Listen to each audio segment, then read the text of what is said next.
মসজিদে আকসা এটা এমন একটি মসজিদ যেই মসজিদে আমার নবী মেরাজে যাওয়ার সময় নামাজ পড়েছেন।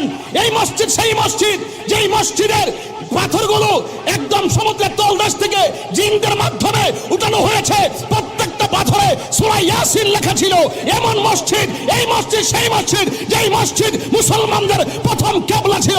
জীবনের রক্ত দিয়ে হলো সেই মসজিদ আকসাকে রক্ষা করে ছাড়বো, ঠিক কি না বলেন?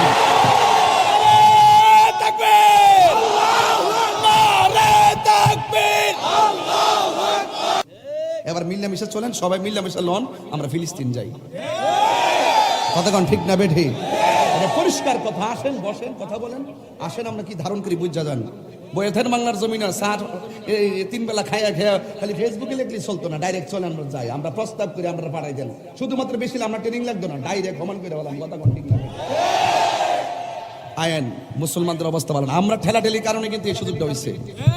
আজকে ইহুদির পিছনে ইহুদিরকে সহযোগিতা করছে, কাফের পাশে কাফের দাঁড়াই গেছে, আর আমরা মুসলমানের পক্ষে দাঁড়াইতে পারতেছি না। এর চাইতে বড় লজ্জাকর কিছু হতে পারে না, ঠিক কিনা বলেন? মানববন্ধন করলে হবে না। আমাদের মাননীয় প্রধানমন্ত্রী বলছে আমরা ফিলিস্তিনের পাশে আছি। পরিষ্কার কথা, মুসলমানদের পক্ষে আছি না নাই বলেন?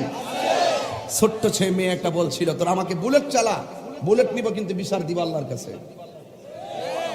আর একটা বাচ্চা বলছিল, পাঁচ ওয়াক্ত নামাজ কেন? সবাই 5 ওয়াক্ত পড়ে, আমরা তো প্রতিদিনই 6 ওয়াক্ত পড়ি। কারণ প্রতিদিন প্রতি ওয়াক্তের নামাজ আমাদের জানাজা দিয়ে শেষ হচ্ছে। কথা কোন ঠিক না বেঠে?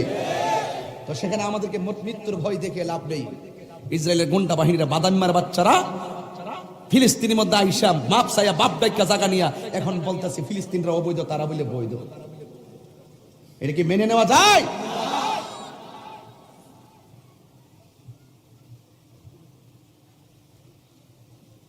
আমরা শীতলে ঢেলাঢেলি করা শুরু করছি, নিজেরা নিজে কামরা কামড়ি। আজকে এই অবস্থা। ওরা তাদেরকে, সাম্রাজ্যবাদীদেরকে, ওই কাফেররা প্রোটেকশন দিচ্ছে অস্ত্র দিয়া। আর আমরা মানববন্ধন করলে হয়ে যাবে না। সবাই এখন একসাথে হুঙ্কার দেন, সারা বিশ্বকে জানিয়ে দেন, মসজিদে আকসা এটা এমন একটি মসজিদ যেই মসজিদে আমার নবী মেরাজে যাওয়ার সময় নামাজ পড়েছেন। এই মসজিদ সেই মসজিদ যেই মসজিদের পাথরগুলো একদম সমুদ্রের তলদেশ থেকে জিনদের মাধ্যমে উঠানো হয়েছে। প্রত্যেকটা পাথরে সূরা ইয়াসিন লেখা ছিল। এমন মসজিদ, এই মসজিদ সেই মসজিদ যেই মসজিদ মুসলমানদের প্রথম কিবলা ছিল। জীবনের রক্ত দিয়ে হলো সেই মসজিদ আকসাকে রক্ষা করে ছাড়বো, ঠিক কি না বলেন?